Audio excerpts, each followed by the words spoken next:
ओम शांति। ओम शांति। आज 23 जून 2026 दिन मंगलवार की साकार मुरली। आइए अब सुनते हैं मीठे मीठे बाप दादा के मधुर महावाक्यों को। मीठे बच्चे, तुम महान सौभाग्यशाली हो क्योंकि तुम्हें भगवान वह पढ़ाते हैं जो अब तक किसी ऋषि मुनि ने भी नहीं पढ़ी।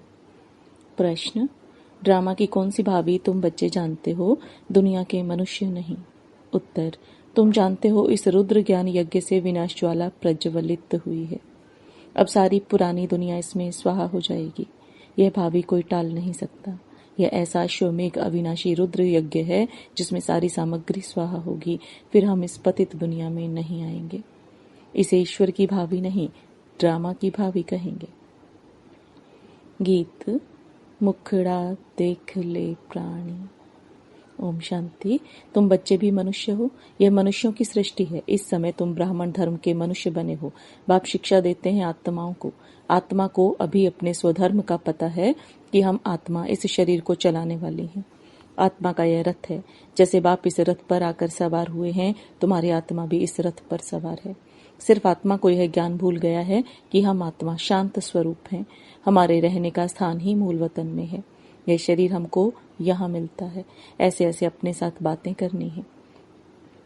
बाप कहते हैं तुम आत्मा शांत स्वरूप हो।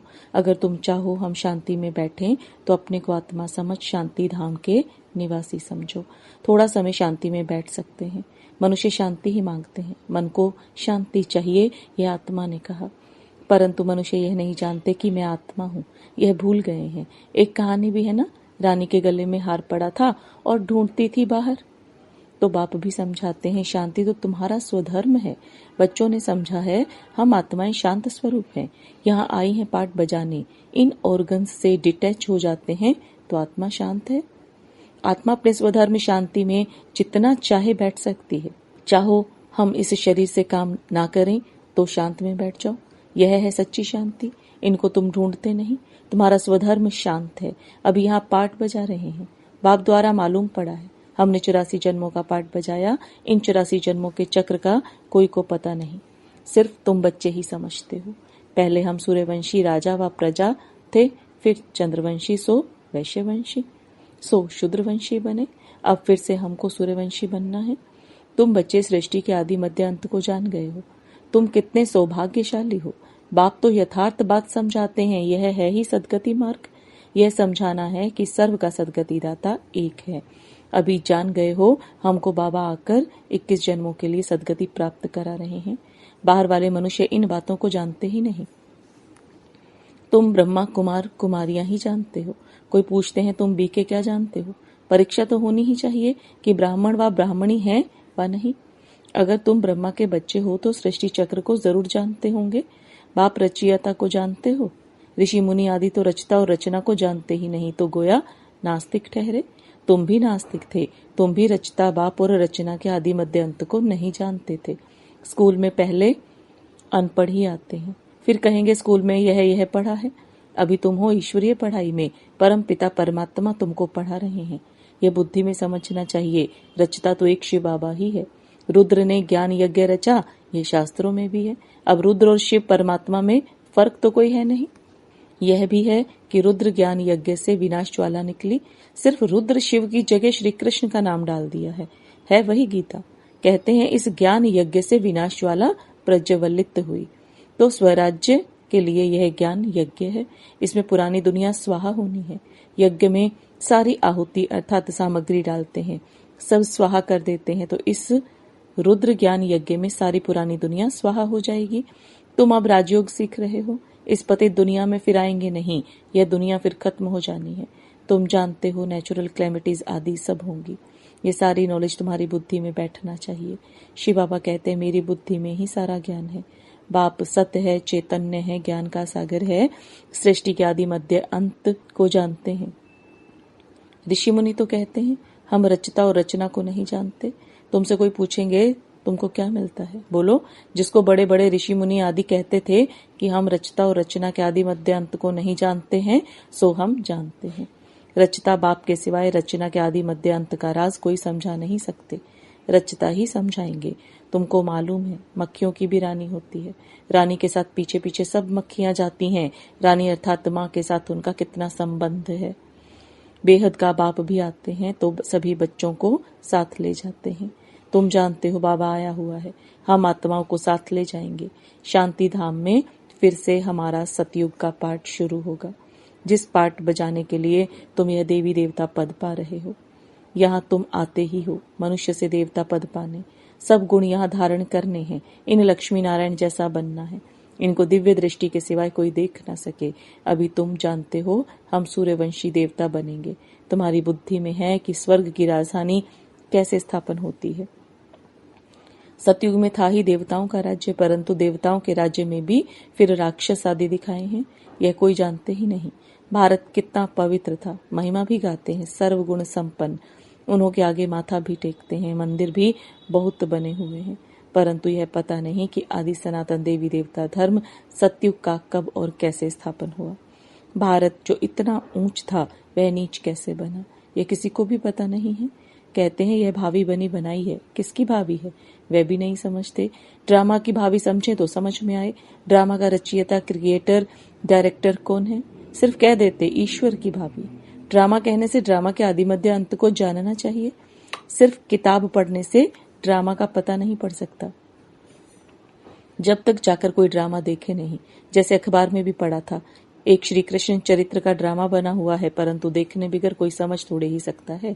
देखेंगे तब समझेंगे ड्रामा में यह सब होना है। तुम बच्चे भी ड्रामा को अभी समझते हो। मनुष्य कहते हैं वर्ल्ड की हिस्ट्री ज्योग्राफी का यह चक्र फिरता रहता है, परंतु कैसे फिरता है यह किसी को पता ही नहीं। नाम भी लिखे हुए हैं, सतयुग, त्रेता, द्वापर, कलयुग, फिर संगम युग, परंतु मनुष्यों ने समझ लिया है युगे युगे आते हैं।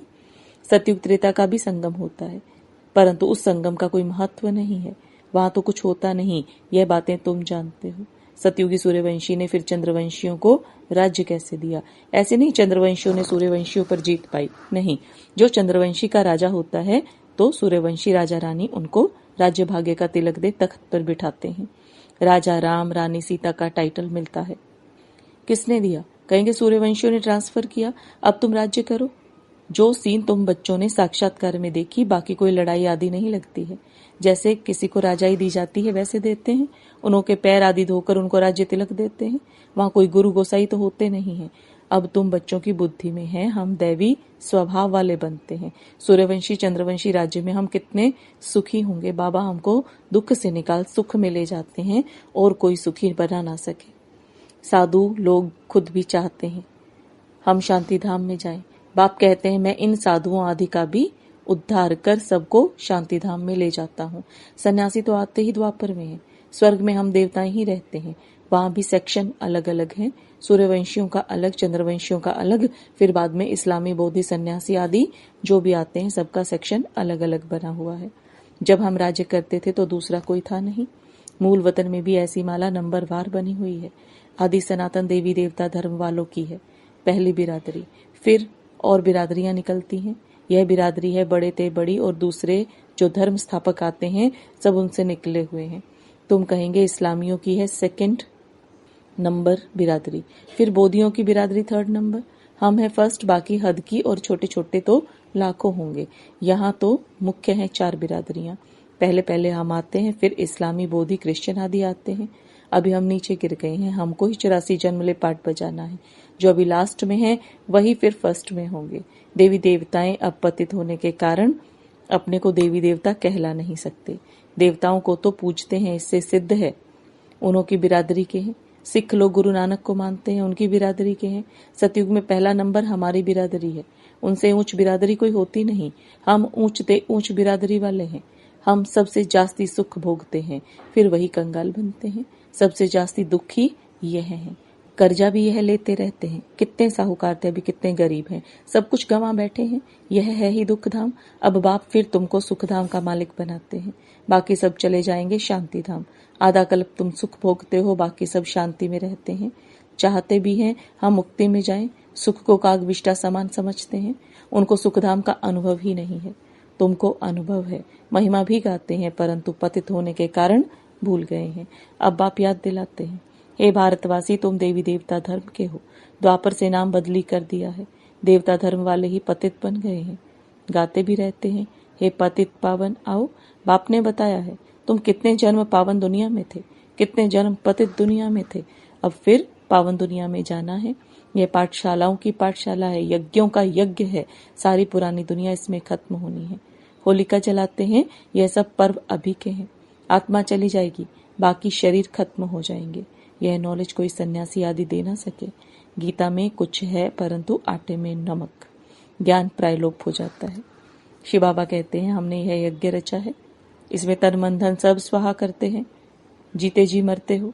यह ज्ञान तुमको अभी मिल रहा है। अच्छा, मीठे मीठे से गिलदे बच्चों प्रति माता पिता बाप दादा का याद प्यार और गुड मॉर्निंग। रूहानी बाप की रूहानी बच्चों को नमस्ते। रूहानी बच्चों की रूहानी बाप दादा को याद प्यार, गुड मॉर्निंग और नमस्ते। धारणा के लिए मुख्य सार। सुखधाम में जाने के लिए अपना दैवी स्वभाव बनाना है। ड्रामा के आदि मध्य अंत के राज को बुद्धि में रख हर्षित रहना है। सबको यही राज समझाना है। स्वराज्य लेने के लिए इस बेहद यज्ञ में जीते जी अपना तन मन धन स्वाहा करना है। सब कुछ नई दुनिया के लिए ट्रांसफर कर लेना है। वरदान, अपने मस्तक द्वारा तीसरे नेत्र का साक्षात्कार कराने वाले सच्चे योगी भव। अपने मस्तक द्वारा तीसरे नेत्र का साक्षात्कार कराने वाले सच्चे योगी भव। अब आप दादा के वरदान को विस्तार में समझेंगे। यादगार में योगी के मस्तक पर तीसरा नेत्र दिखाते हैं। आप सच्चे योगी बच्चे भी अपने मस्तक द्वारा तीसरे नेत्र का साक्षात्कार कराने के लिए सदा बुद्धि द्वारा एक बाप के संग में रहो। एक बाप दूसरे हम, तीसरा ना कोई। जब ऐसी स्थिति होगी तब तीसरे नेत्र का साक्षात्कार होगा। अगर बुद्धि में कोई तीसरा आ गया तो फिर तीसरा नेत्र बंद हो जाएगा। इसलिए सदैव तीसरा नेत्र खुला रहे, इसके लिए याद रखना कि तीसरा ना कोई। स्लोगन, प्रश्न चित्त बनना अर्थात परेशान होना और परेशान करना। प्रश्न चित्त बनना अर्थात परेशान होना और परेशान करना। ये अव्यक्त इशारे। सदा हर्षित रहने के लिए अपनी नेचर को सरल बनाओ, सहनशील बनो।